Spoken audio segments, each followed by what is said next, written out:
Good evening, and thank you for joining us for the Story of Durga Puja webinar.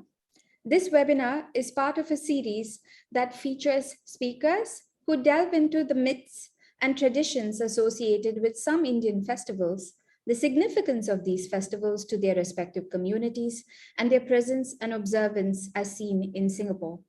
This series intends to delineate traditions and trends among the diaspora, inspired by a monograph series published by the Indian Heritage Center in our efforts to document diverse aspects of Singapore's Indian heritage.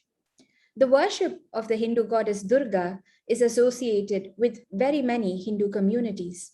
The festival of Durga Puja, which is celebrated on the final day of the 9-day festival of Navarathri, is of particular importance to Bengali Hindus. This webinar will examine the variety of practices associated with the worship of Durga in Singapore, as well as the observance of the festival of Durga Puja and its transformation over the years. Our speaker for this evening is Nilanjana Sengupta, a notable author in Singapore who has built a reputation in writing books which travel to uncharted territories. In her latest publication, The Votive Pen, nominated for the Singapore Book Awards in 2021, she ventures into the fiercely intellectual mind of Edwin Thumboo, the Poet Laureate of Singapore. In A Gentleman's Word, she chronicled the legacy of a forgotten hero, Netaji Subhash Chandra Bose, across Southeast Asia. A biography of M. Balasubramanian offered a nuanced look at the Tamils of Singapore through the lens of the life of the late stalwart, Mr. Balasubramanian.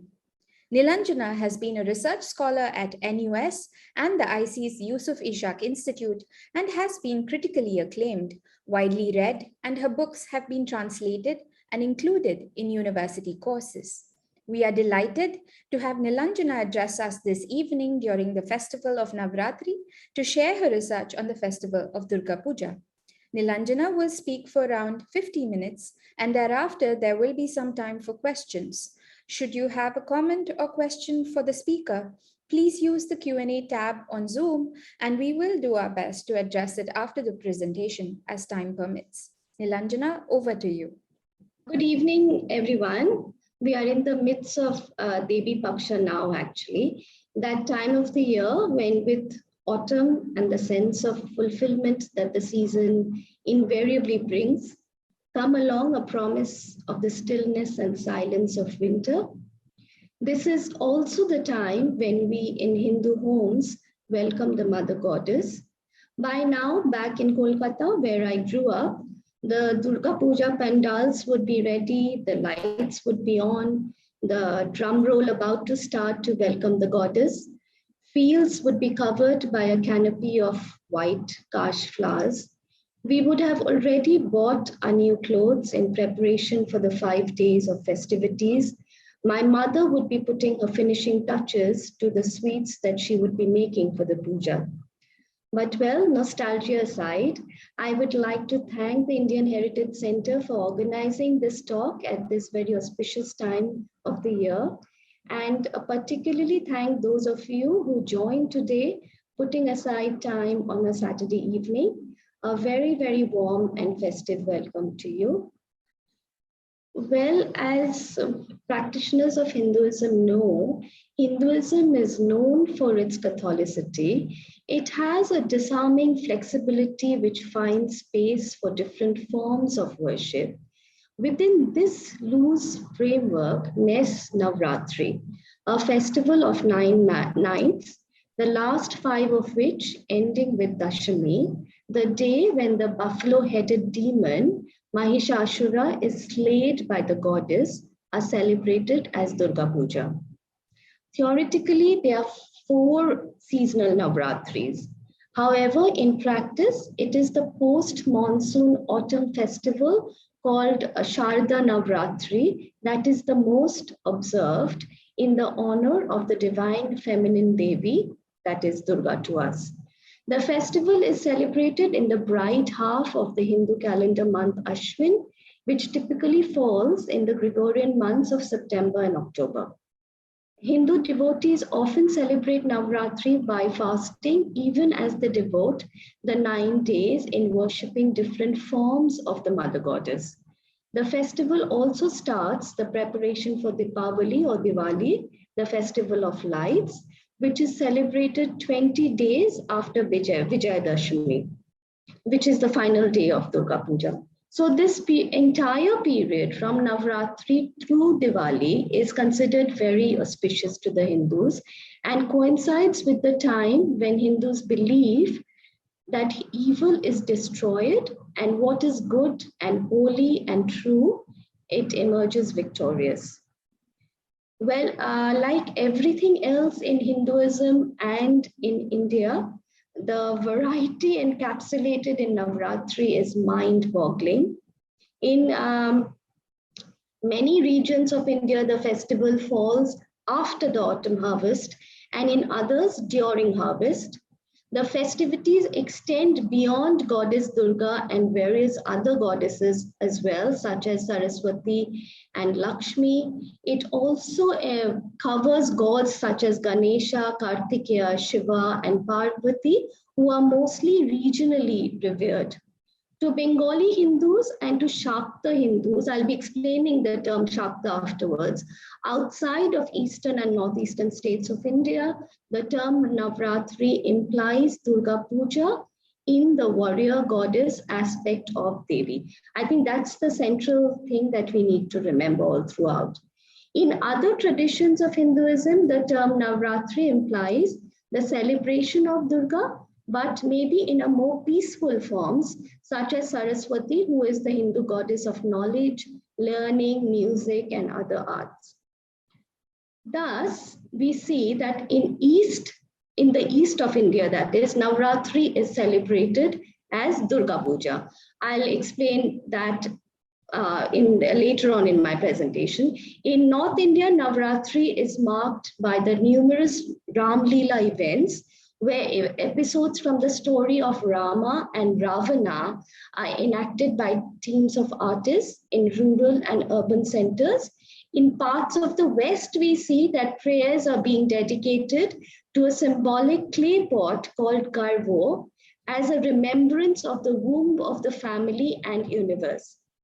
And during the festival, the clay pot is lit, and this is believed to represent the one single Atma or soul. And then this whole festival in the West is also accompanied by group dances called Garba. In the South, the Navratri tradition in Karnataka, for instance, is to decorate a part of one's home with dolls, which are called gombe. Whereas in Tamil Nadu, we find that goddesses like Lakshmi, Saraswati, and Durga are in focus. And like the rest of India, the festival is accompanied by performance arts and particularly by Hindu temple dances like Bharatnatyam. So what I'm trying to say through this slide is the wide variety that is available across the regions of India to choose from. So for the sake of this presentation, I'll be mostly focusing on Durga Puja. So what is the question that pops up now?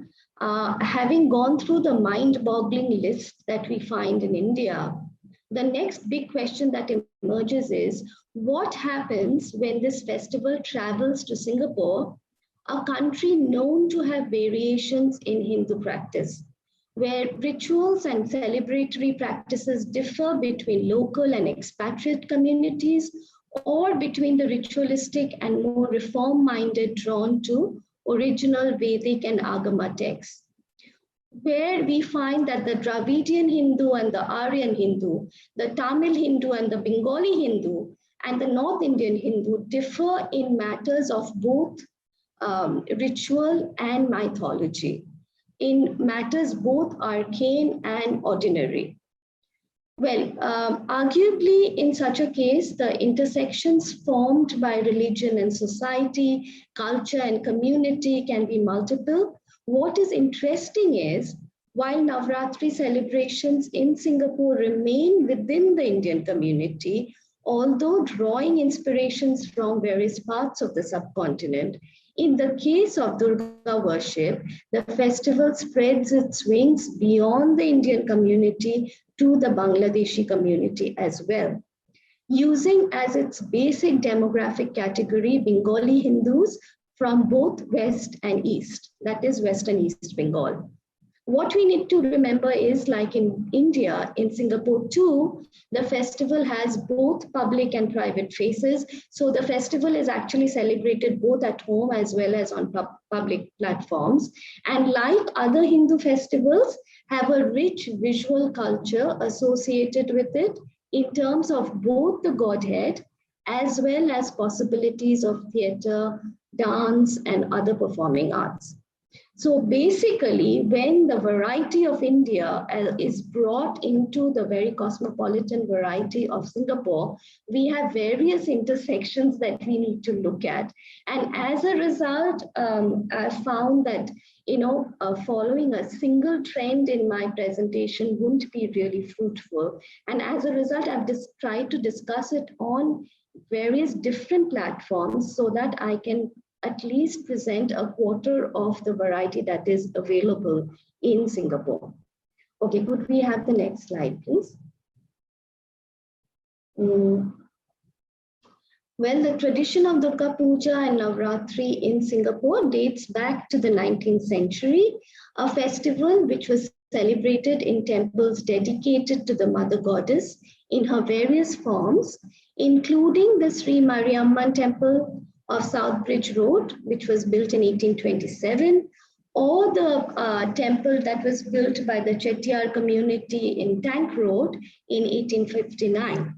However, for the purpose of this monograph, like I said, I will be focusing on 4 central platforms where Navratri or Durga Puja is celebrated. Could I have the next slide, please?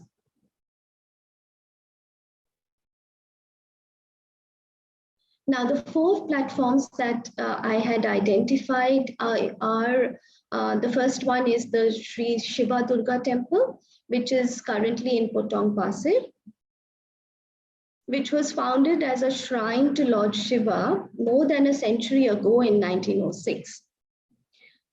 Since then, the temple has changed venue several times, and it has known a very interesting evolution as well, but I'll be talking about it in more detail later on. But as you can see, the Mariamman temples or the Tank Road temple, they date even earlier. So whereas the Sri Shiva Durga temple was built in 1906. The second platform that I had identified is the Ramakrishna Mission, which is currently in Bartley Road. And it was founded in 1928. So again, later than the Shiva Durga temple, on a plot of land donated by the Arya Sangam in 1919. The mission has changed venue as well as expanded since to include a kindergarten which is very well known, in fact, a counseling center and a home for less privileged children.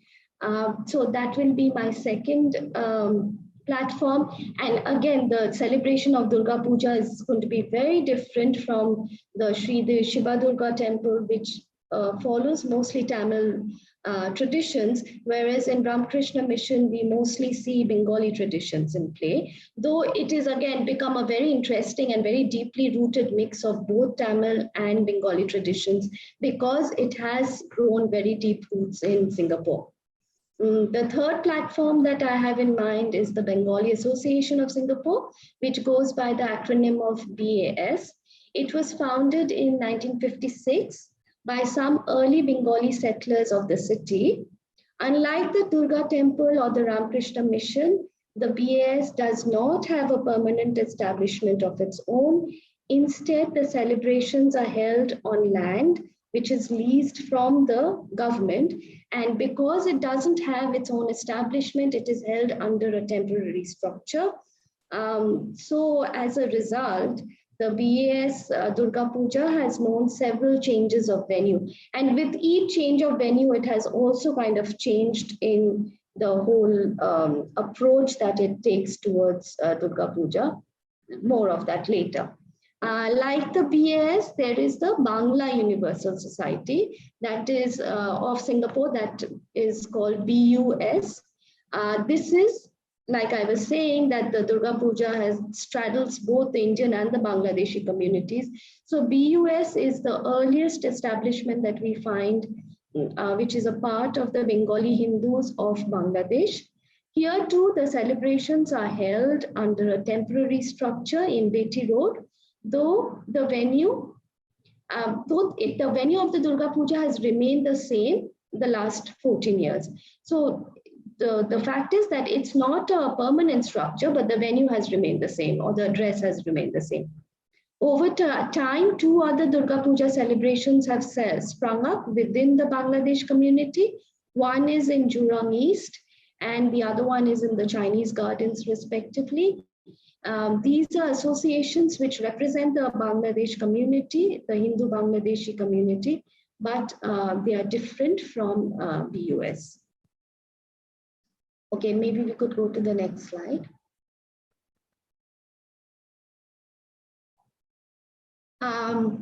What very interestingly emerged for me as a part of doing this research and this study is that one very strong tradition that is shared by Tamil and Bengali communities. And it sort of gave me a sense of homecoming in Singapore because of that. The tradition that I speak about is goddess worship.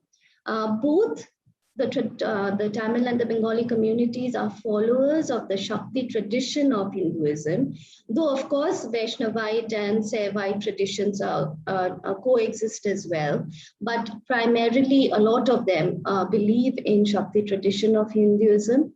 Now, to delve a little into the history of the Shaktiism, as we call it, or the Shakti tradition, in all probability, Shaktiism as a religious school emerged out of the conflict between the matriarchal culture prevalent in India before the coming of the Aryans.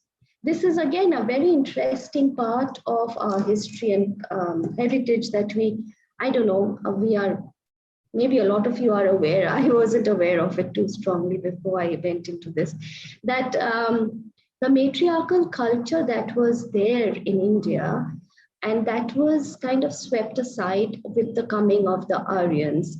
The Aryans brought with themselves a very overpoweringly male-dominant culture. And it is perhaps because of this that Shaktism as a cult, it started primarily in southern India and in the east, especially in West Bengal, Orissa, Bihar, and Assam. Now, what this whole belt of the south and the east means or implies is that it is a bit outside the mainstream Vedic Brahmanical tradition that was brought by the Aryans. Now, again, Shaktism, like I said, the variety is just mind-boggling as far as Indian culture is concerned. So even if we can unite the South and the East as far as Shaktism is concerned, but again, their legacies are very different. The cultures that they participate in are quite different, because in the South, Shaktism is a part of the Sri Kula lineage, which worships the goddess Sri or Lakshmi, and sees her as an embodiment of good fortune, fertility, and health. And it also respects the Brahmanic tradition with its emphasis on purity and caste. But if we move to the east from the south, what we see is, in the east, it forms a part of the Kalikula lineage. So not the Sri Kula lineage with Sri or Lakshmi at its center, but this is becoming centered on the Kalikula lineage, with the goddess Kali at its center as an embodiment of wisdom and liberation. So the representations of the two goddesses also differ quite a bit. So whereas in the case of Lakshmi, she is a goddess of good fortune, fertility, and health, in terms of Kali, we see mostly wisdom and liberation. But having said that, they have overlaps as well. So it's not like we don't worship Kali for good fortune or health, etc. So they have overlapping paths. Followers of Caligula consider the Brahmanic tradition to be conservative and self-restrictive to the experiential aspects of religion. I think that's something that very unconsciously as a Bengali, you tend to grow up with in Bengal, that it is the Kali, the followers, the worshippers of Kali or the Shakta tradition, it is quite non-conservative, let's say. And to explain that point, I'll give a few examples. Thus, we see modern Shakta altars are often found populated by symbols from other religions. And then more particularly the Bengal experience, if I talk about, I cannot explain the Bengal experience without making a reference to the monk Sri Ramakrishna. In 19th century Bengal, there was a popular saint called Sri Ramakrishna, who was a worshipper of Kali, and yet he attained spiritual realization through the paths of Vaishnavism, Islam, Christianity as well. So you see the whole variety that opens up if we look at Caligula or Shakti worship in Bengal. Similarly, and this is a very personal experience, very close to my house, for example, in North Calcutta, there was a Kali temple, which was called the Firingi Kalibari. Now, Firingi means the English people. So it was a Kalibari or a Kali temple, which was established where a European called Antony had worshipped the goddess. But the point of the matter is, whether belonging to the Shrikula or the Kalikula families, goddess worship as a part of Hinduism has at its heart the cosmological principle of power or Shakti, hence the name. The notion of a supreme female divinity who represents the power of a male consort and embodies his ability to create the manifested world. So that is exactly what Shakti means when we are talking about Durga worship, or we are talking about the larger concept of Shaktiism. Interestingly, the term Shakti finds mention in Vedic literature as well, though it does not acquire any great theological or metaphysical significance. It is only in the tantric texts, outside tantric scriptures, outside the Vedic Brahmanical tradition, that the concept of Shakti is fully articulated in the cosmological capacity of an omnipresent goddess. And because Sri Ramakrishna was a follower of tantric practices, that's why Shaktiism and the worship of the mother goddess comes in so strongly in his tradition. In tantric philosophy, while the absolute remains singular in essence in the highest level, it is considered to be polarized into male and female aspects, and the latter forms the fountainhead from which springs other female forms that unite on all levels with complementary male forms, and the created world arises from such coupling. So both the female and the male, both of them are equally important in tantric philosophy. But of course, the male and the female unite to form the absolute, who comes right at the top of the hierarchy. Okay, could we go to the next slide, please?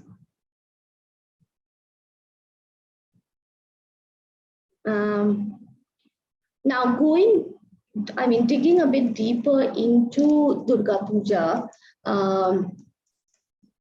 the central Durga myth that the Durga Puja is essentially based on this myth, and the text that it belongs to is the Devi Mahatma.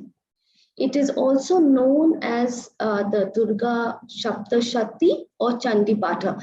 Now, every household where Durga Puja is celebrated would be familiar with the Chandi Patha, because this is the text which contains all of the Durga mythology. It is a text of 700 verses arranged into 13 chapters. The Devi Mahatmam is a basic text of Shaktism, considered by many as important a Hindu text as the Bhagavad Gita.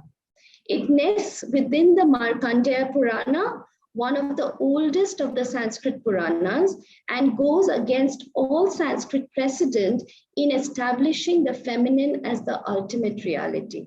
So it is in the Purana that the female goddess emerges as the ultimate reality. And within this is the Chandipatha, which kind of talks about the virtues and the story of Mother Durga. The central theme of Devi Mahatmam is one of conflict between good and evil forces. And like the metaphysical battlefield of the Bhagavad Gita, here too are conquered in the killing fields inner human frailties of arrogance and material delusion. But the interesting part, and especially for us women, the interesting part is only in the eye of the storm, instead of Arjuna and his charioteer Krishna, remains Devi or the goddess, who is the ferocious destroyer as well as benign mother, apparent in her various forms. Before continuing any further, I would like to quote Thomas Coburn. I think he has a description of Mother Durga, which really at least agrees very well with me. What he writes is, she is the primordial creator, the sustainer and destroyer.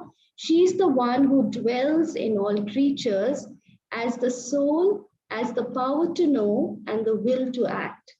She is consciousness of all living beings. She is intelligence, she is matter, and she is all that is form or emotion.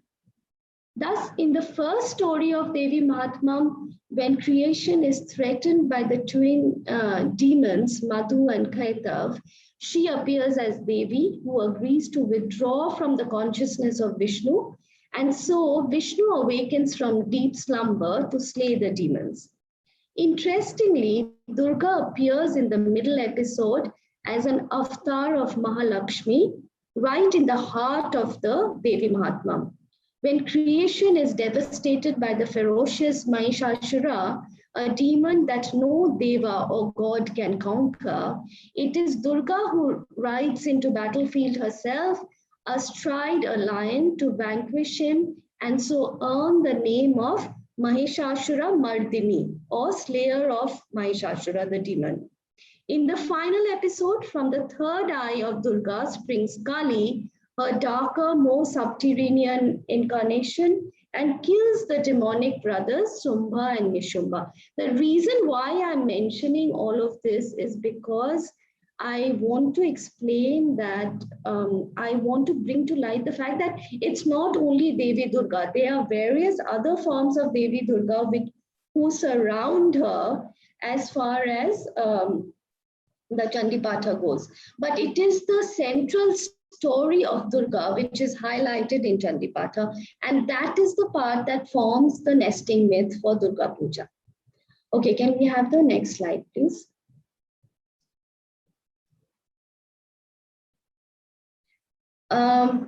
So as I was saying, though apparently Durga is a part of the same pantheon as Devi, Mahalakshmi or Kali, she is a goddess like no other. And the reason why is because, unlike Devi, she is not an agent of Shakti who induces Vishnu to restore cosmic order. She is the one who does it herself, whereas Devi, like I told you the stories before, Devi was the one who induced Vishnu to bring back cosmic order. And then when later on, after the story of Durga, when we have the story of Kali, what we see is Kali, unlike Kali, Durga does not need the help of the Matrikas or other mother goddesses to destroy the demons. She remains alone and glorious. Okay, so let's go to the next slide. I have put up a picture of a Bengali version of Mother Durga purposely over here because I wanted to talk about the various gods and goddesses who surround her. I don't know, I'm sure all of you know about this, but I just thought I would clarify this a bit further because I've had people who come up to me and ask me that who are these people around Devi Durga, what is the meaning and what is the significance? So as we can see, she stands alone in her beautiful, radiant warrior form. She's the protector of the god, the destroyer of the evil. She is the primary goddess who is revered during Durga Puja.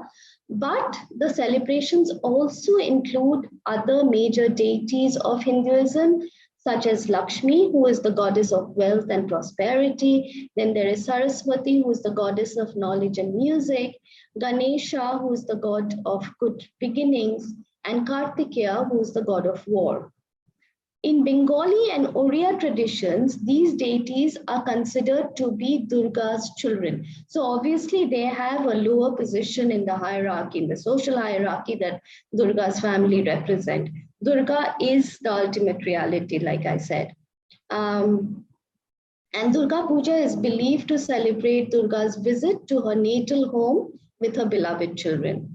So she is actually represented in Bengali and Oriya traditions, particularly as a mother and a wife. And so she becomes all the more relatable for both Bengali men and women. The festival is preceded by Mahalaya, which is believed to mark the start of Durga's journey. So when I said that Devi Paksha has already started, so we already had Mahalaya as a celebration on the 20th of September. And now we are going through Devi Paksha and we will be starting Durga Puja, I think this year on October 11th. The festival is preceded by Mahalaya, as I was saying, which is believed to mark the start of Durga's journey to her natal home. Primary celebrations begin on the 6th day, that is Shashti, on which the goddess is welcomed with rituals. The festival ends on the 10th day, Vijayadashami, when devotees embark on a procession carrying the worshipped clay sculpture idol to a river or other water bodies and immerse them, symbolic of her return to the divine cosmos and her marital home with Shiva in Kailash. So she's believed to come to her mother's home during Durga Puja. So she comes down to Mother Earth and to her mother's home. And then with Vijayadashami, and when her idol is immersed in water, it is believed that she is returning to Kailasha, which is the divine part of the divine cosmos, and where she is believed to live with her husband Shiva. And now, for one of my favorite parts of this presentation, I have had people ask that why does Shiva lie at the Devi's feet? Particularly if you are familiar with the goddess Kali, you'll find that the goddess is actually standing on Shiva's chest. So why does she do that? Well, this is actually an answer which goes out to all wives and women out there. Shiva lying at Kali's feet symbolizes the supremacy of nature over man. That is Prakriti. Nature is Prakriti in Sanskrit, so it symbolizes the supremacy of nature over man. It clearly shows that without Kali or Shakti, even a powerful force like Lord Shiva is inert. So basically, going back to the definition of Thomas Coburn that I was talking about, that's why he says that I'll just reiterate the definition. She's the one who dwells in all creatures as the soul, as the power to know and the will to act. So if she is not present in us living beings, it means that we do not have any will to act. We miss out on intelligence. And she is basically the matter within every form or emotion. So she is basically the crucible of all that empowers us. And when we do Durga Puja, this is the power that we are inciting within us. Okay, can we please go to the next slide? So as I was saying, it is in this myth of the Devi Mahatmam or Chandi Patha, which holds and extols the story of Durga worship. And this is the text, the scripture that forms the basis of Durga worship in Singapore as well, be it in the temple of Potong Pasir or at Ramakrishna Mission or at associations like the BAS or BUS.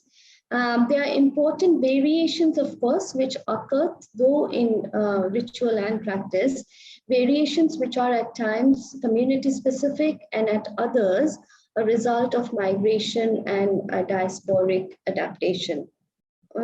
So going forward and going to the second part of my presentation, since I first wanted to cover the nesting myth so that there is some amount of clarity on it.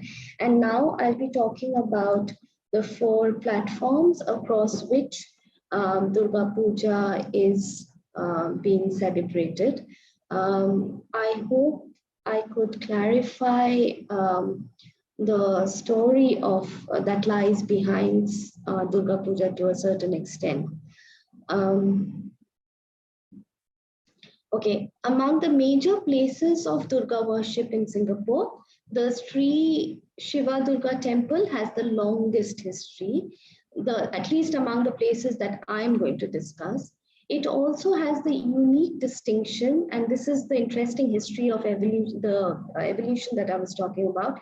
It also has the unique distinction of starting off in 1906 as a shrine built to Lord Shiva and being renamed nearly a century later as the Sri Shiva Durga temple, essentially because of the popularity of the presiding goddess. It remains a temple where the damaru or the small drum of Lord Shiva and the trishulam or trident of Goddess Durga enjoy equal significance. At the shrine, puja and prayers are offered to Sri Durga Amma. That's how she is referred. Amma, it's a very endearing way of referring to Mother Goddess as well, on a daily basis. So prayers are offered on a daily basis. Besides, there are also prayers conducted at specific times on Tuesdays and Fridays to help devotees avert negative forces of life. So it's kind of connected to the cosmic calendar, and there are specific times when the pujas or the prayers are held, and this is believed to help devotees avert the negative forces of life. And if you ever go to the Shiva Durga temple on Tuesdays and Fridays, it's overflowing with devotees. Not now, of course, but generally, yes. The shrine of Sri Durga Amma and her iconic figurine is believed to be particularly awakened, and hence, of course, the large number of devotees. And it's very nice to see that the devotees are not only Hindus. There are so many Chinese, Malays who come in to offer prayers to Mother Goddess. Ever since the temple moved from its earlier site at St. George's Road to a small shed-like structure in Potong Pasir, the temple deity has earned the reputation of granting the wishes and prayers for her faithful devotees.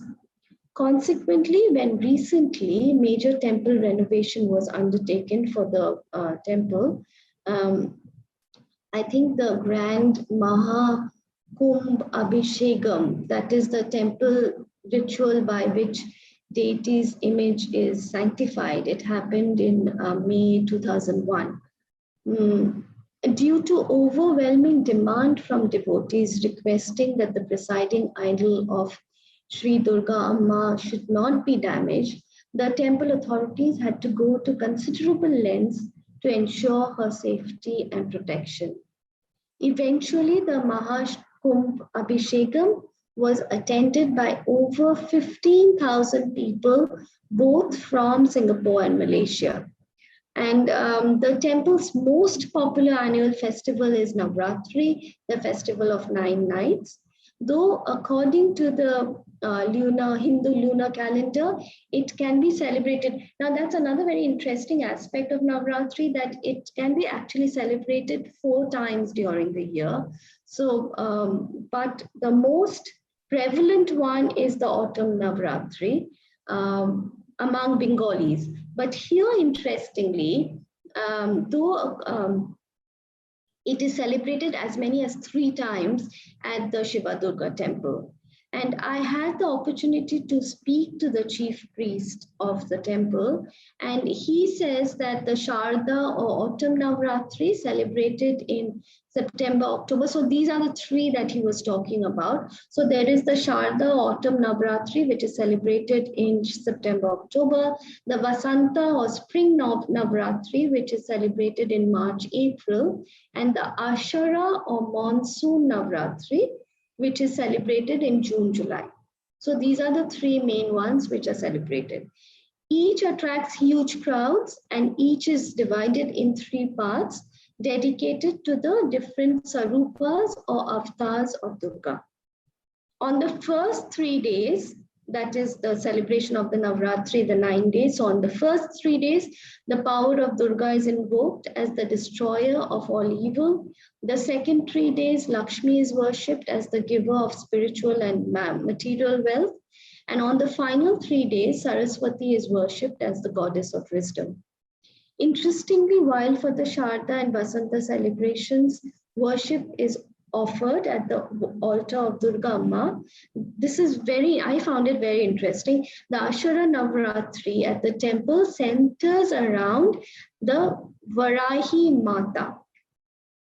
Now, who is Varahi Mata? She is one of the 7 Matrikas of Shakta worship, and she has the head of a sow, and she is the feminine version of Varaha, that is an avatar of Vishnu. Now, I have grown up, in any Hindu Bengali home, Vishnu, if we worship, we know about the Varaha avatar of Vishnu, but it is very interesting that in the Shiva Durga temple, we have the Varahi Mata. So she is the feminine version of the Varaha avatar, and one of the Navratris, it is particularly dedicated to her. The temple at Potong Pasir is also undoubtedly the most deeply entrenched in South Indian, particularly Tamil traditions, with a carryover of typical devotional practices from Southern India. Thus, lemon lamps with ghee are placed at the shrine of Durga during Rahu Kalam, a ritual relevant to women of India as well. They also do the lemon lamps with ghee, and they also kind of offer their prayers during Rahu Kalam. Now, what does Rahu Kalam mean? I think it means one of the most negative periods of the day, and it is during this time that prayers are offered to the goddess so that the ill effects of Rahu Kalam can be averted. The most of the practices that are found here in the Potong Pasir temple have mostly traveled from the Thanjavur district in Southeast India, from where most of the Tamil population of Singapore trace their roots to.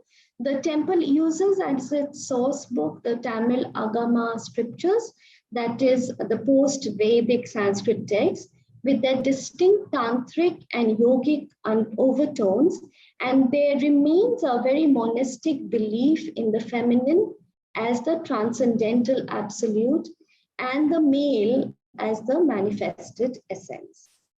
Okay, if we can go to the next slide, I have some interesting pictures, I think. So we have the Shiva Durga temple. and you can see how beautifully it is structured. And we have Durga Amma on the other side. And what is interesting is the Durga Amma is followed by, she has baby Krishna, the smaller figurine that you see on the right of her, she has baby Krishna over there. And for me, it was a perfect example of the feminine as the transcendental absolute and the male as the manifested essence. Now, moving on, I can see a lot of questions also piling up in the chat box. Moving on, we have the Ramakrishna Mission Durga Puja. It is all about, when we talk about the Durga Puja and Ramakrishna Mission, I think the essence of it is all about awakening the goddess within oneself. And that is again a function of the Shaktism that they believe in. In all probability, Durga Puja celebrations started on a large scale in the Singapore Mission in 1950. The same year, the spacious Bartley Road premises was inaugurated. The annual report of the year mentions the celebrations of all major events at the premises because of the larger space available, as well as since the decoration and cleaning of the premises was taken over by the boys of the boys' home, which had also moved to Bartley.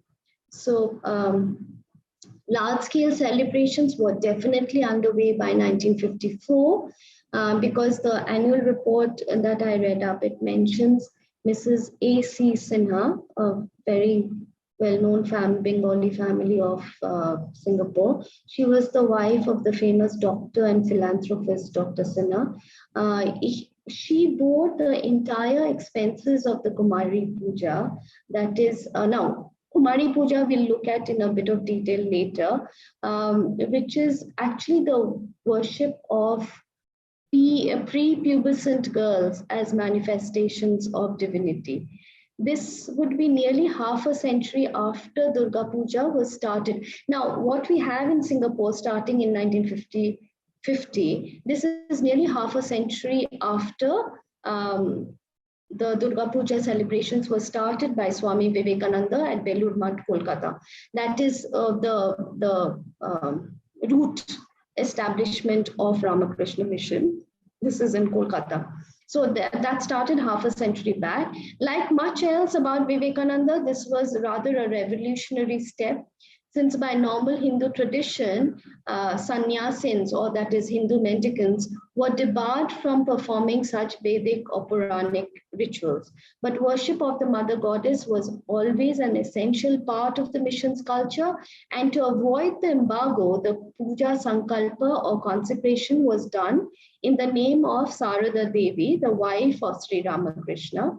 And so the puja was conducted by the young brahmacharis, that is the young mendicants committed to celibacy. So basically they would not have been allowed to do Durga Puja as a part of the Ramakrishna Mission, but to find a way around it, because Durga Puja was such an important part of Shaktism and Sri Ramakrishna was such a worshipper of the mother goddess. So Swami Vivekananda wanted to start this practice, and to find a way around it, he did the consecration in the name of Sarada Devi rather than doing it in the name of the monks of the mission. But there's an important difference between the Belur, the worship that is the mother goddess worship in Belur Math and what is being done in Singapore. While in Belur Math, worship is offered to an idol of Durga, in Singapore, like in most other branches, prayers are offered to a kalasam, or a pitcher which is used for ceremonial purposes and which is considered auspicious, wherein is invoked the Durga Shakti. I think this kind of ties in with what we were talking about, the Western India celebrations, where there is a light which is ignited within the Garva. So it kind of, the Kalasam and the Garva, they kind of threw up very similar images to me.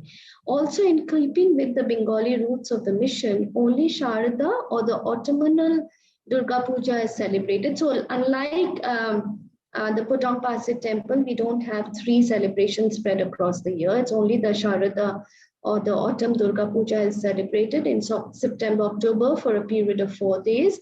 That is Saptami, Ashtami, Navami, and Dashami. That is the last 4 days of the Navratri.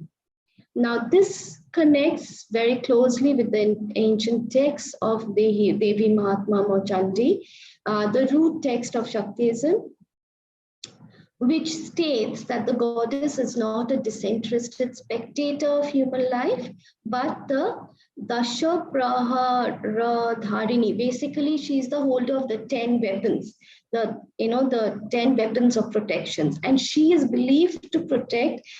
She's not just a person who stands by and watches. She's supposed to protect actively. So that's the whole point of Shaktism. It's the fact about empowering individuals. The Durga Puja at the mission also draws on Advaita Vedanta, which believes that the real self or Atma of every living being is no different from the ultimate reality or Brahma. This is the reason. Now, that's a very interesting concept which forms the inner crux of Ramakrishna's scriptures. And this is the reason why the initial consecration ceremony consists of invoking the goddess in oneself and placing her idol or kalasam. Why? And it is the reason, because of this Shaktism, that we can offer our prayers to the kalasam rather than to the idol, either of the two, because it means that we are inciting the power within everything around us in the universe as well as within ourselves. So when we are offering prayers to, let's say, a branch of the leaf, the bale tree, a branch of the bale tree, we are actually inciting or worshipping the power that lies within that tree, and that power is what helps the tree to grow. So Shaktism is about that. It is offering prayers or inciting within oneself the power that lies within every individual and every living being. And it is because of this that we have the ritual of Kumari Puja, where prayers are being offered to, it is believed that the power that lies within the goddess also lies within the little girl who is worshipped as a part of the Durga Puja.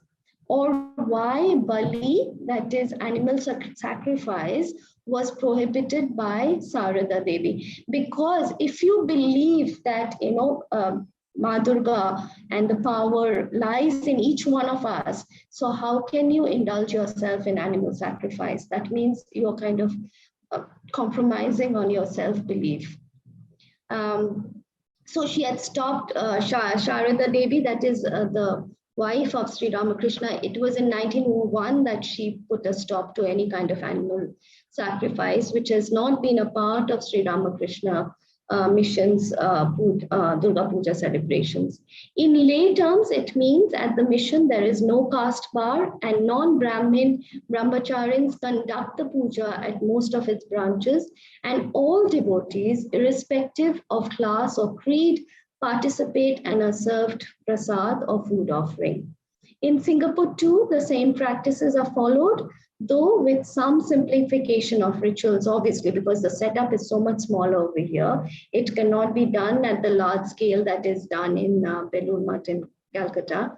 Thus, the practice of Kumari Puja has been stopped, and there is no Visarjan or immersion ceremony at the end. At the same time, keeping the country's predominantly Tamil Indian community in mind, just as Bengali devotional songs by maybe Ram Prasad or Kamalakanta Bhattacharya, these were favorites of Sri Ramakrishna, whereas Bengali songs are sung, but we also find a beautiful combination of Tamil devotional songs as well.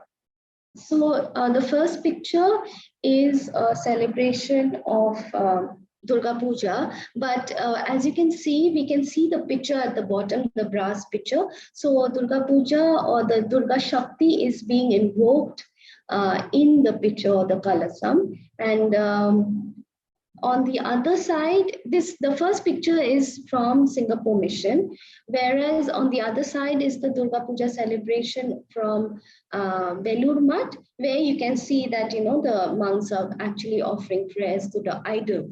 The first one, there's a picture. The second one is an idol, the idol would be immersed in water once the Durga Puja celebrations are over.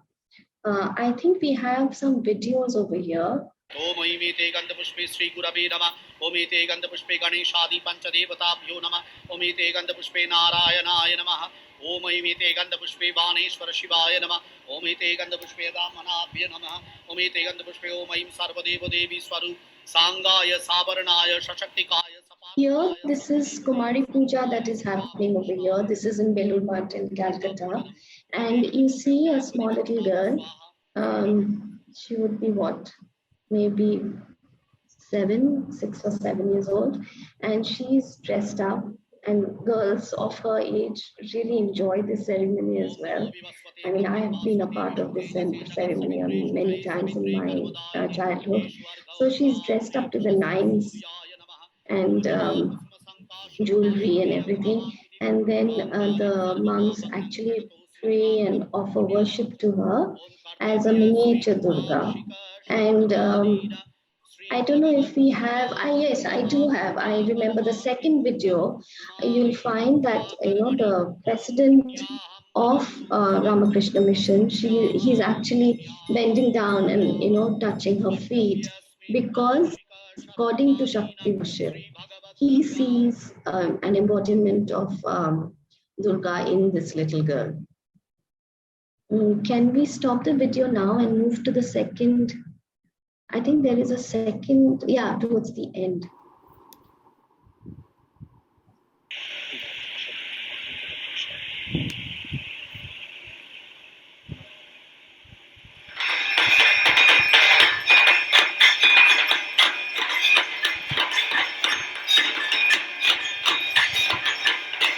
If we move towards the close of the video, maybe, yeah, that's the part where I wanted to show just a little. That's the president of the mission.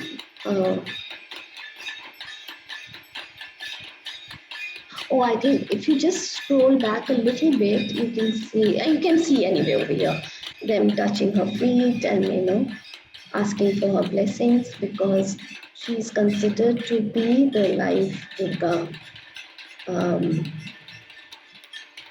And the powers of Durga are embodied in her.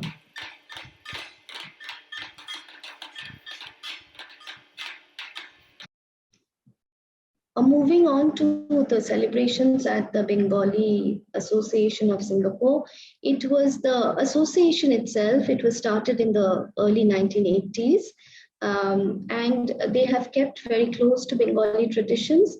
And Durga Puja is celebrated over the 5 days of the Sharada. Again, it is the Sharada autumn Durga Puja that is celebrated. A small get-together of members on the day of Mahalaya, the first day of the Devi Paksha, when Durga supposedly descends on earth to put an end to all evil, is followed by the actual celebration starting on Saptami, the 7th day from Mahalaya. So again, the structure is quite similar to Ramakrishna Mission. It starts on Mahalaya, and but actually that is Devi Paksha starts on Mahalaya, but the actual celebrations are on Saptami, Ashtami, Navami, and Dashami, the last 4 days of Navratri. Historically, this goes back to the Bengali Kritivasi Ramayana, when Ram, unable to defeat Ravana, invoked the Shakti of Devi Durga. But at that time, only Vasanta Durga Puja was performed in spring, and this was autumn, the time when the gods were supposed to sleep. So Ram had to first wake up the Devi and perform the puja rites. The reason why the first puja was also called Akal Bodhan, or untimely awakening. So that was the nesting myth behind the autumnal Durga Puja in particular. It was on Saptami that Rama performed the puja, and the final battle commenced with Ravana. And Ravana, the great warrior and worshipper of Shiva that he was finally killed at Shandikshan. Shandikshan means the hour between Ashtami and Navami. It was at that hour when Saptami was transcending into Navami that Ravana was killed. And as the sun set and the sky gradually darkened, a myriad lights were lit before the goddess, and the universe celebrated the victory of good over evil. So that's the beautiful history that lies behind the story of Ram and Ravana. And we'll be talking a little bit about Shandikshan when we look at pictures later on. At BAS, Durga Puja is celebrated in an air-conditioned marquee on state land. As I said, they don't have a venue of their own. Members are served very lavish meals. Non-members too, if they provide a daily fee, are catered to by a restaurant, and every evening there is a cultural program. Of late, I had the opportunity to meet one of the presidents of BAS.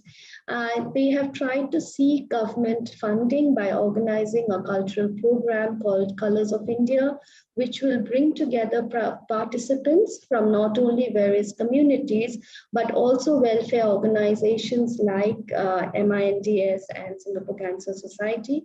He hopes, given the country's focus on national integration, such a platform of racial harmony will help the organization drop deeper roots in the local community. Interestingly, BAS is the only organization in Singapore that celebrates Durga Puja with a difference, more as a socio-cultural event rather than a socio-religious one, though of course the emphasis remains on Durga Puja and the worship as well. But even then, the emphasis is also largely on the socio-cultural aspect. The primary reason for this is the essential secular nature of BAS. I had the opportunity to talk to Dr. Kamal Bose, who is an acclaimed orthopedic, and he's also the former president of BAS. And what he pointed out was, when the idea of Durga Puja was mooted by members in 1979, it was met by a high level of cynicism. It was felt it would draw a dividing line between Hindu and non-Hindu members. Finally, arguments were put aside and the puja was started, but only under an understanding that it was a social function which would draw members together.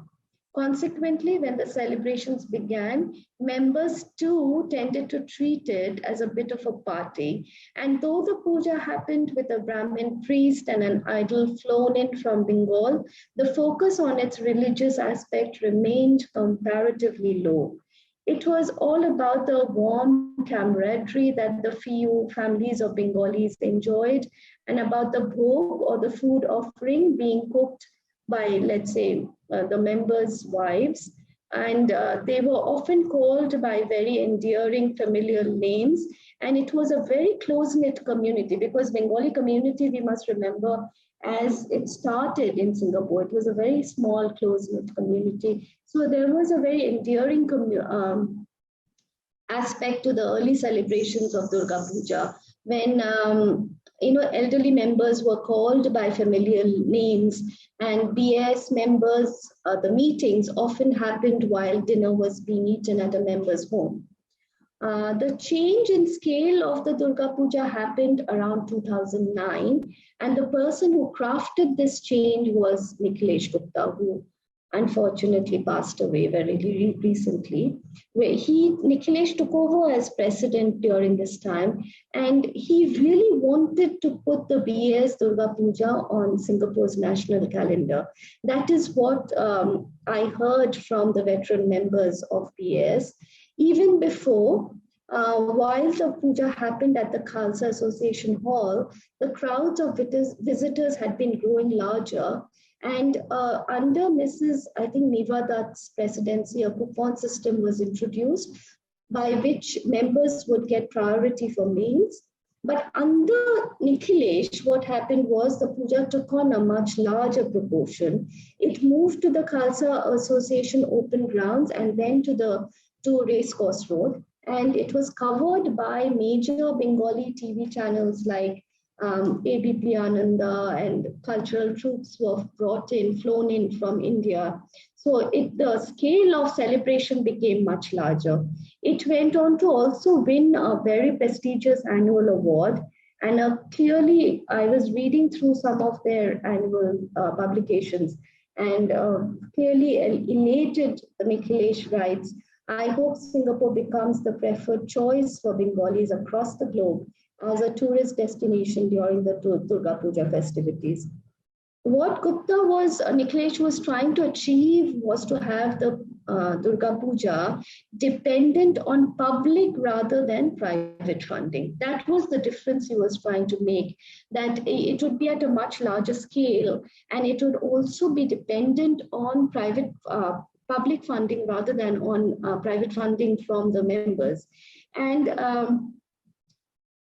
like the hundreds of community pujas of West Bengal, he wanted to make it into a public event. But it was an expatriate culture, not completely acceptable to many veteran members who were second-generation migrants from Seramban, and had not, many of whom were, not all of them, and had not experienced such a concept before. Subsequently, many of the older local members have withdrawn their financial support, and today, BAS struggles to meet the annual puja budget. That's what I was told. But fortunately, of late, the term inclusive has started making a frequent appearance in the BAS annual magazine. And what the president tells me is that they have been making valiant attempts to cross barriers so that the BAS Durga Puja is not perceived as an entirely expat-dominated affair, because that is what was happening for the last few years. So they have been trying to make attempts so that they can grow deeper roots in Singapore, and they are not perceived as entirely expat dominated. Could we have the next slide, please? Here we have, this is what I was talking about. As you can see, the many lamps that are lit at the feet of Devi Durga. This is at the time, this is a particular, just like Kumari Puja is a part of is one of the rituals of Durga Puja. The celebration of the Sandikshan is also one of the rituals when the lamps are lit. And this is the time when Rama is supposed to have been able to behead Ravana or kill Ravana. Okay, could I have the next slide? And this is a picture of the Colors of India program, the cultural program that is organized as a part of the Bengali Association Durga Puja.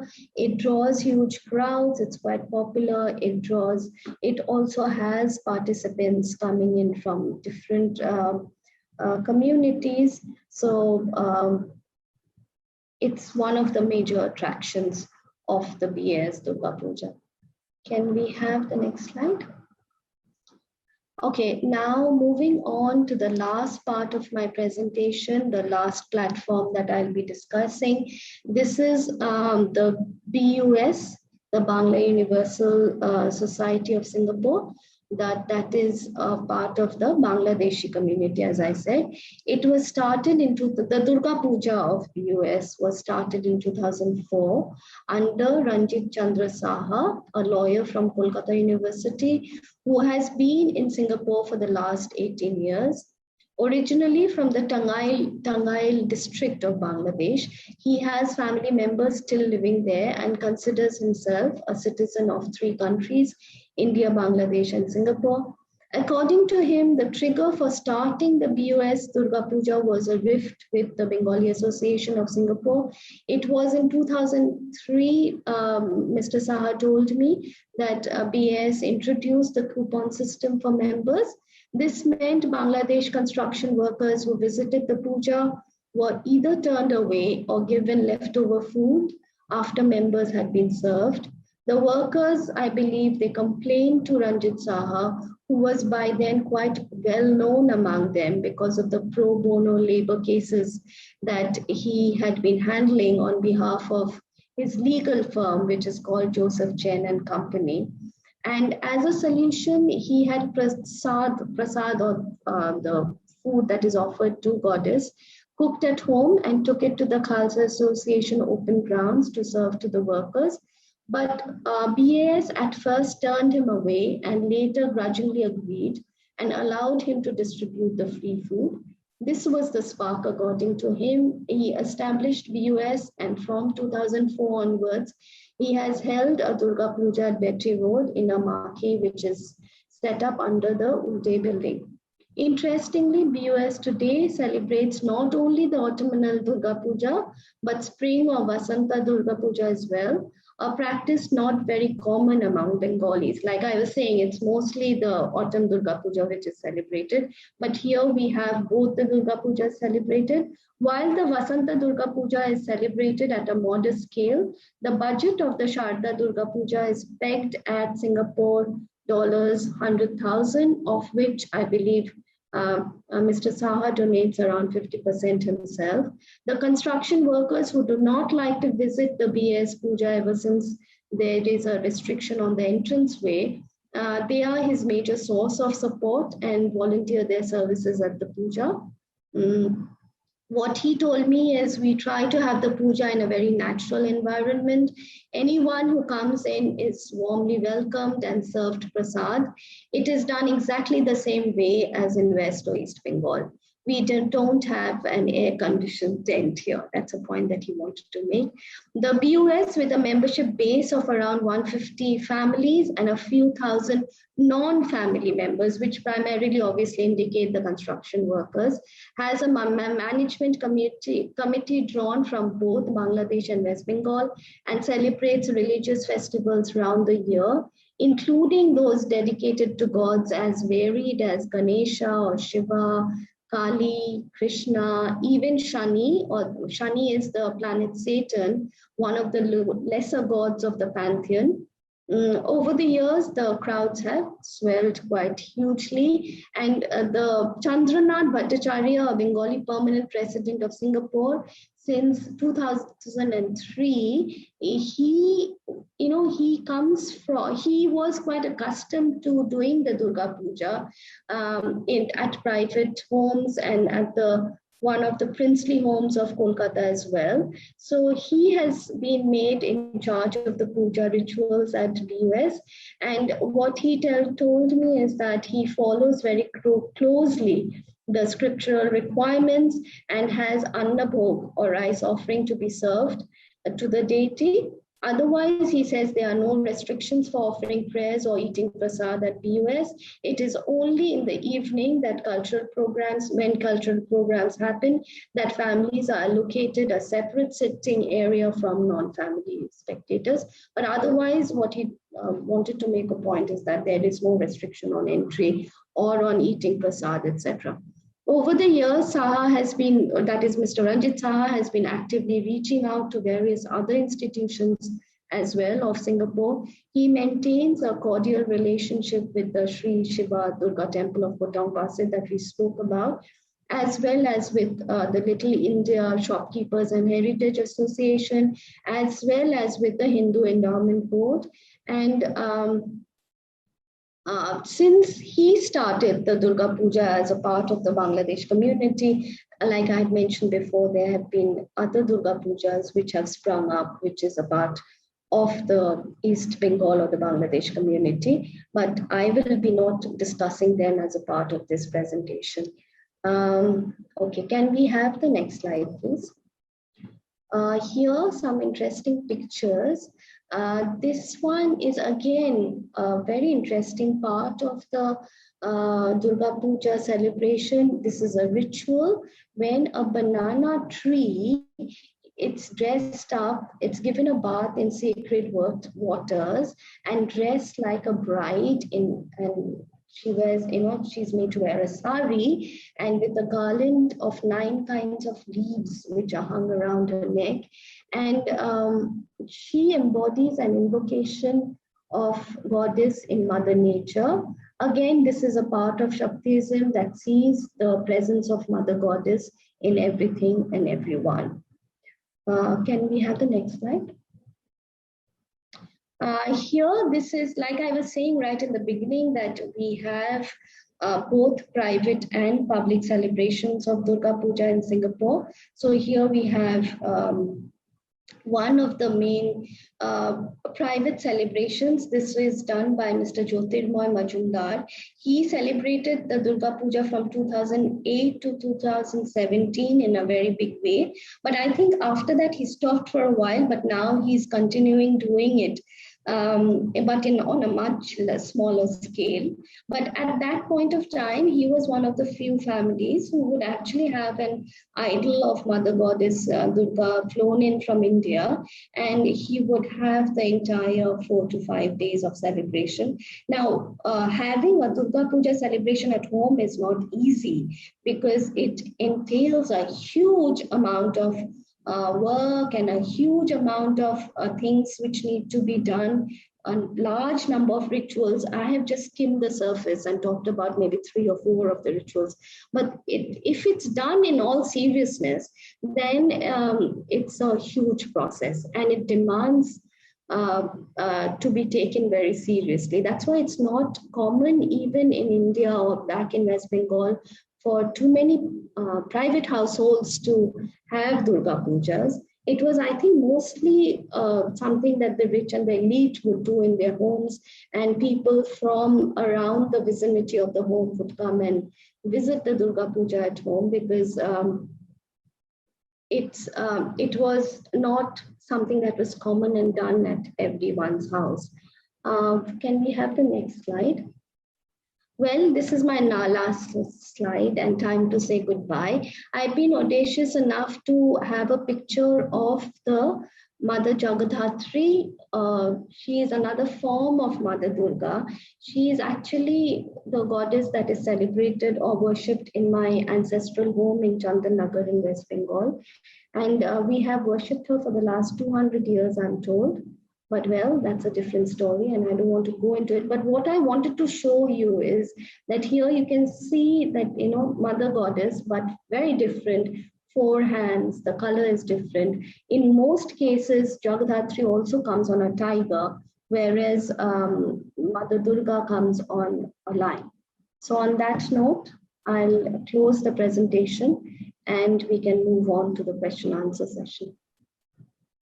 Thank you, Nilanjana, for really taking us on a journey of, I think, over thousands of years, really going back to the origins of the worship of the Mother Goddess. So let me start off with a couple of questions that I have before we take some from the audience. And it's just a gentle reminder to the audience to place any questions you might have in the Q&A window.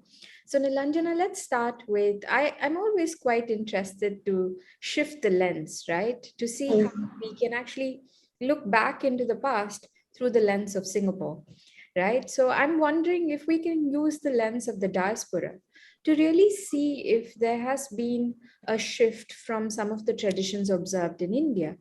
Would you say that there are some distinct traditions that are quite unique to the diaspora? Because maybe that they are still retaining a form of the tradition that is maybe not being observed in its same form in the source community anymore because the source community has moved on and evolved? Or would you say that there has been any inspiration from local traditions in Singapore from, say, other communities that might have been incorporated into how Durga Puja is observed by the Bengali community here? Like I was mentioning during the presentation that, for example, I went into the details of Potong Pasir, and as I mentioned, that's what really touched my heart, that the celebration or the worship at Potong Pasir on a regular weekly basis, it attracts members of various other communities as well. And I have a friend who's suffering from cancer and who would visit the temple at regular intervals and with complete belief, So that's one part of it. There are also a little bit of difference. For example, though it has very deep roots in the practices of Tamil Nadu or Kerala, but there is, for example, in Potong Pasir, there is a grand sanctum which is dedicated to the goddess Sundaravali Amma as a part of, this has happened as a part of a recent development project which has been undertaken by the temple authorities. Now, Sundaravali or Mariamman is a Tamil folk goddess with her origins traced back to pre-Vedic India. And with her counterparts in Shitala of northern India or Manasa of eastern India, the lesser goddesses of the pantheon that I was mentioning. So like Shitala, it is believed that Sundaravali or Mariamman, she brings a cure to poxes and pestilence. So she is more of a village goddess. And she, back in India, she would be placed in a simple village shrine, sometimes represented by a mere piece of stone with a sharp tip, or often worshipped by non-Brahmin priests or even a priestess. But villagers would worship her primarily to bring rain and cure from cholera and smallpox. And her worship dominated the shores of Kaveri River in Thanjavur. And from there, she traveled and she has become a part of the diasporic worship across the world. With, I think, a Mariamman temple dots every state of Singapore and is very important in Singapore, of Malaysia, every state of Malaysia, sorry, and is very important in Singapore as well. So it was, I think, the devotees who requested for her to be placed with the pantheon of other goddesses at the Potong Pasir temple. And so I guess the authorities willingly complied because it was such a popular demand.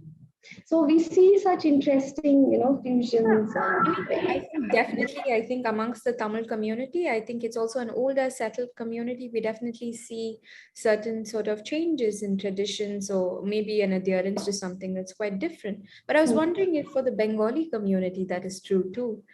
Because I think, the arrival of the community and the formation of a significant number of the communities significantly after that of the Tamil community. So I was wondering, if Durga Puja is one such instance, but maybe if we were to sort of also look at the Durga Puja Pandal, right? I was wondering if our audience might be interested because that always that would be lovely. Actually, I should have been and I'm also wondering, I think there are it's several a form of art, Nalina. Yes, it is exactly, and I was artistic, and I was just going to ask you about the tradition of making the promita or the idol, and how it actually arrives in Singapore because they are massive, and maybe you could tell us if annually, if annually these are sort of rejuvenated or, are the idols here those that have arrived a while ago? Maybe you can shed a little bit of light on that. And then I want to ask you about a couple of other traditions associated with the Pandal as well thereafter, while while we are waiting. Okay. So basically, I used to know Kishore Bhattacharya. Mr. Kishore Bhattacharya passed away sadly. He had told me about, I believe he for a while used to sponsor the idol for the Bengali Association Durga Puja. So he had told me confided in me about the difficulties of flying in the idol. And then also going, around the environment laws that we have in Singapore and having it immersed in water. So I don't know, I'm not very sure what's happening now, but that's what he told me, that he would get it done. He had a specific, there's a specific place, Nalina, in Calcutta, which is called Kumartuli. It's the place where the idols are made. So he used to have a particular supplier who he was in contact with, and he would have a particular design. He, I believe, liked the very traditional Dakeshaj, the Shola ornaments of Mother Durga. And so that was made and flown in through Singapore Airlines. I mean, obviously, very, very carefully. And as far as I know, like I mentioned in my presentation also, the priest is also from Calcutta. So they make sure that, the worship is done absolutely according to Bengali tradition. Of course. And another very exciting aspect of Panda is the bhog. Yes. So I was wondering, I mean, food is always extremely, open to syncretic influences. So I was wondering, in terms of the bhog, maybe you can explain to the audience about bhog. Is there some voluntary participation from the community in the making of bhog? Has it changed over time in terms of the nature of bhog, etc.? And lastly, I mean, are there any local foods that have been incorporated into the bhog that's offered to Durga in Singapore? Yeah. See, as far as I know, Nalina, both at Ramakrishna Mission, of course, is very traditional in its approach towards Durga Puja. But even as far as, let's say, the BUS or the BS Durga Puja is concerned, the bhog is not really, it remains untouched and unsullied. So it is the traditional Anna bhog, the rice and various other things. There are 5 kinds of vegetables which are fried and which are given as a side dish. And there is payasam, which is again made of rice. So the bhog remains untouched, but it is the meal that follows, which every Bengali takes joy in, So that, of course, that varies, and that's huge in it. I mean, it can include Indian Chinese food or Mughlai food or kebabs, everything. Because we need to remember that Bengalis do not fast. They do fast, but I'm saying not as rigorously as other communities, I think. And also, they do not believe in having vegetarian food during Durga Puja. So during the Durga Puja days also, they would have non-vegetarian, and the dinners, like I was mentioning in BS, the dinners are extremely lavish and catered to by restaurants. And what happens is the bhog that is given, that on the days that you're having the bhog, yes, it can be just the bhog, or at times what happens is you have a little bit of the bhog in the corner of the plate and the rest of the food is catered to by restaurant. So you have the bhog first and then you have the rest.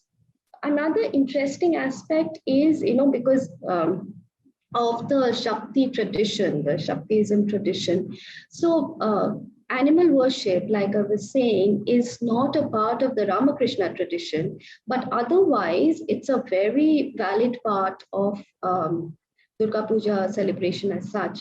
So when the animal sacrifice is done, which is normally a goat, earlier it could have been a buffalo as well, but now it's normally a goat in certain parts of India where it is still allowed. So the goat meat would also be offered as a part of the bhog. And then it would be also eaten by the worshippers. So the food, I mean, it has a huge range, and but the bhog as such, I don't think can be kind of, syncretic or can change so much to include other modern forms of eating. Yes. Nilanjana, a question from the audience, perhaps inspired by the various forms of the Mother Goddess that you showed, in terms of idols. So I think there's a question asking if Durga and Kali are the same, and it comes from Beng Tiam Teo. Okay. Hi, thanks for the question. They are the same, but they are different rupas or different avatars of the same Devi or goddess. So whereas Durga is considered the more lighted and Kali is the darker, more subterranean form of Durga. So they kind of embody different qualities. But having said that, both of them are there particularly to protect their worshippers, and they are equally active in providing protection to whoever prays to them. So having said that, essentially they are two different representations of the same Devi. Thank you. One thing I quite found fascinating is, the entry of BUS in the observance of Durga Puja. I think because, of course, it's quite fascinating to know that there are Hindu communities from that part of the subcontinent who continue to observe this festival.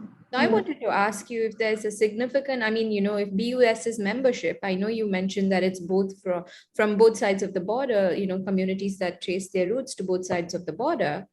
But would you say there's a significant community that comes from Bangladesh, that traces its roots to Bangladesh?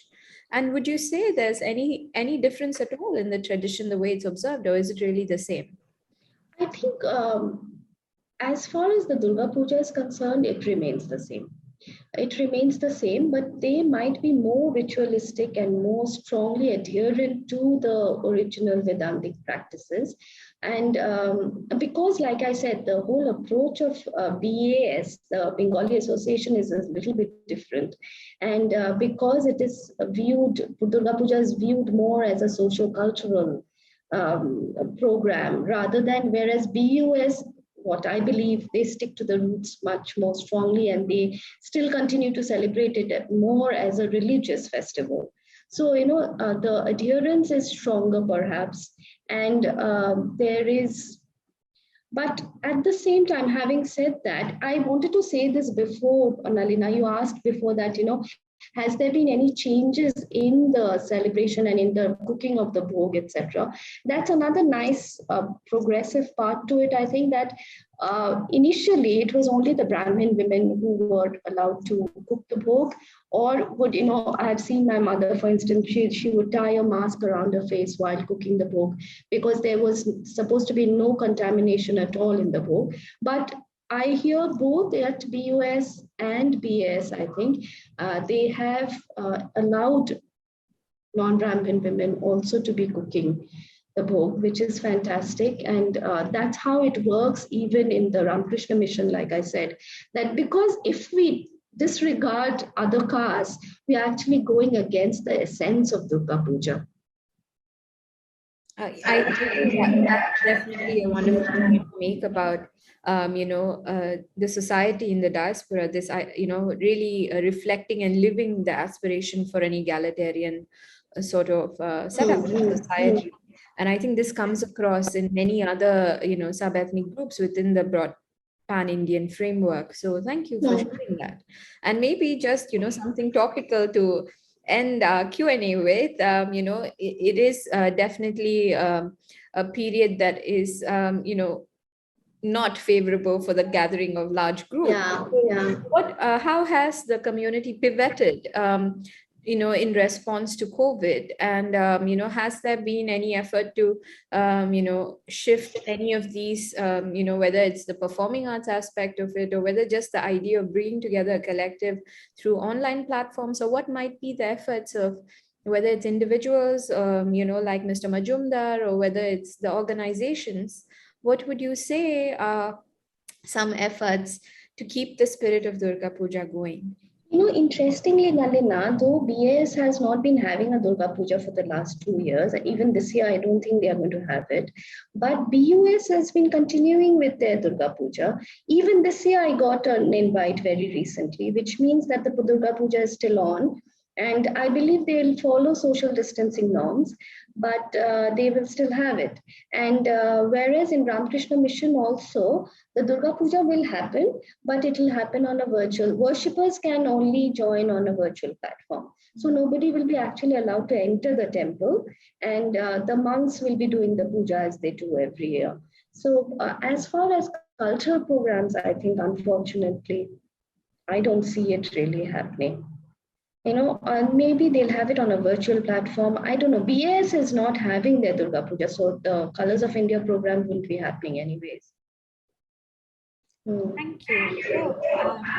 We've sort of had an experience of Durga Puja through your presentation. So we must thank you that in the absence of, being able to visit the celebrations, it has come to life very beautifully through your presentation. Thank Thank you. you so much. And with that, we'd like to thank the audience for joining us this evening during the festival of Navratri to have a little dose of history as well as, intangible cultural heritage.